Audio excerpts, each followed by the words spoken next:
un focus sur deux femmes de la commune. Caroline, on ne va pas trop extraire les individualités par rapport au groupe de femmes, parce que c'est une entrée collective dans la commune de Paris, mais pour deux raisons. D'abord, pour cette personne-là, c'est André Léo. André Léo, pourquoi? Parce que d'abord, c'est son bicentenaire de sa naissance cette année, elle est née en 1824, et que c'était une très grande romancière, une très grande journaliste, une très grande militante, et qu'elle est plutôt ignorée. On n'en parle pas suffisamment, je pense. Elle est née à Lusignan, donc c'est pas très loin, en Vienne, hein, en 1824. Elle est décédée à Paris en 1900. Elle est née, jeune fille de Béra, je s'appelait. Elle était la fille d'un ancien officier de marine. En 1852, elle épouse un disciple de Pierre Leroux. Alors, Pierre Leroux, c'est tous ces philosophes socialistes de la première moitié du XIXe siècle, hein. Pierre Leroux, Cabet, Proudhon, Fourier, qui avaient des idées socialistes de justice sociale, mais sans la violence, et qui étaient très républicains.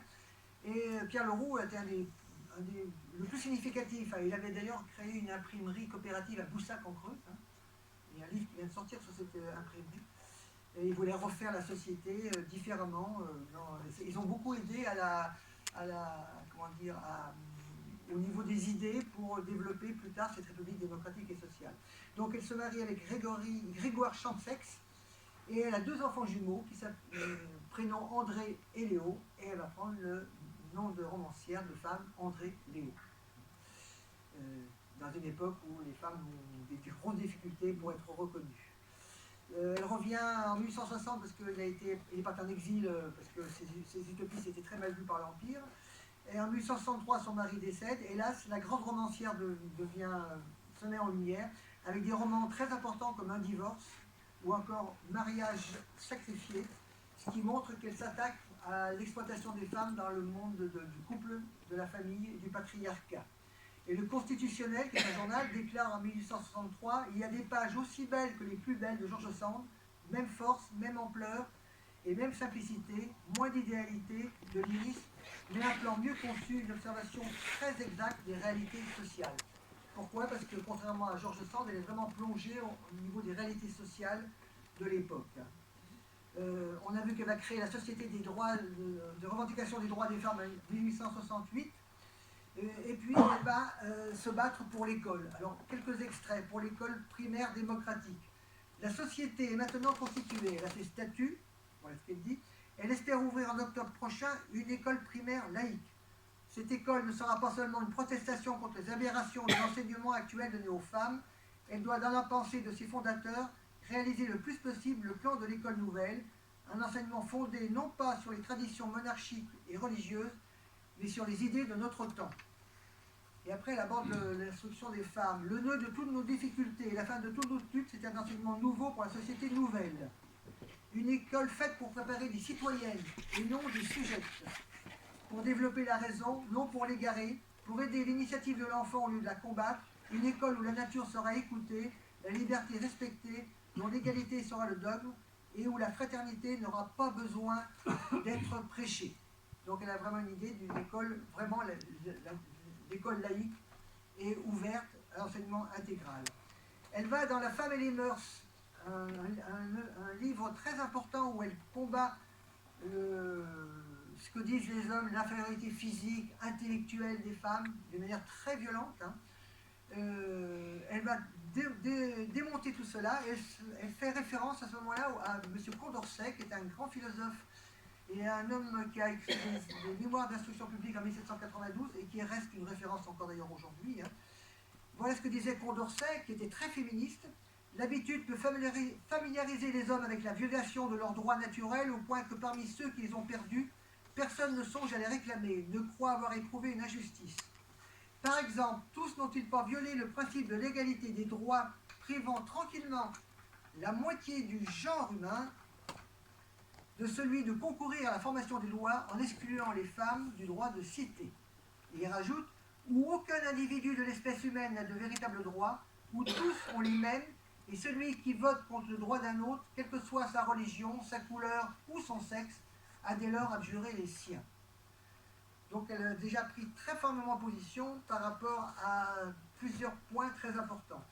Et sous la Commune de Paris, elle va travailler avec Anne Jacquelard. Alors Anne Jacquelard, c'était une Russe. Elle sera dans la sous-commission que va créer Édouard Vaillant de l'enseignement pour les jeunes filles. Anne Jacquelard, qui était une femme russe, aristocrate aussi, une grande aristocratie, qui est venue combattre aux côtés de la Commune. Il y a d'ailleurs sa sœur, Sofia Kolaskaya, une grande mathématicienne, très grande mathématicienne, qui est venue aussi quelques jours durant la Commune de Paris soigner aux ambulances. Elle est présente, André Léo, durant la Commune. On a parlé tout à l'heure de la marche du 3 avril. Elle dit, voilà ce qu'elle dit: citoyennes, nous allons à Versailles, nous voulions arrêter l'effusion de sang. Au nom des femmes de Paris, nous portions à Versailles les deuils récents de nos pères. Nous n'avons pas pu remplir notre tâche. Citoyennes, nous sommes donc obligés de nous séparer pour un moment. Et elle termine en disant: séparons-nous en disant vive la République, vive la Commune. C'est le cri de ralliement de Paris, République et Commune, représentant pour nous femmes un gouvernement honnête et simple, fait pour tous. La reconnaissance dans la Commune d'un gouvernement qui répond aux attentes des femmes. Elle va, à ce sujet-là, interpeller le général Dombrowski, le général polonais, dans le fait que les femmes n'avaient pas le droit d'aller au rempart, soigner les blessés, au ras des combats. Alors, le général Dombrowski, en plus, n'était pas le plus antiféministe de tous les communards. Savez-vous, général Dombrowski, comment s'est faite la révolution du 18 mars? Par les femmes. Sur la place de l'Abbaye, les femmes de citoyennes de Montmartre se portèrent en foule, saisirent la bride des chevaux, entourèrent les soldats et leur dirent: quoi? Vous servez les ennemis du peuple, vous, ces enfants? N'êtes-vous pas honteux de servir des lâches? Elle rajoute: il faudrait cependant raisonner un peu. Croit-on pouvoir faire la révolution sans les femmes? Voilà 80 ans que l'on essaie et qu'on n'en vient pas à bout. Je vais vous le dire, pourquoi c'est cela? C'est que beaucoup de républicains, je ne parle pas des vrais, n'ont détrôné l'empereur et le bon Dieu que pour se mettre à leur place. La révolution, il faut bien en prendre son parti, est la liberté et la responsabilité de toute créature humaine, sans autre limite que le droit commun, sans autre privilège de race ni de sexe. Donc elle appuie très, très violemment sur cette question d'égalité de sexe, qui est vraiment le combat. À l'époque, le genre, qui est une construction sociale, n'est pas encore mis en place dans les mentalités. Et puis la dernière démarche sur laquelle je vais insister, c'est la démarche de son appel aux paysans. Je dis tout à l'heure en présentant l'exposition que la Commune avait complètement oublié les paysans, les considérant comme arriérés, votant mal, donc c'est pas du tout intéressé à leurs revendications. 2 personnes au sein de la Commune ont compris l'union indispensable, André Léo et Paul Mine, dont je vais vous parler après.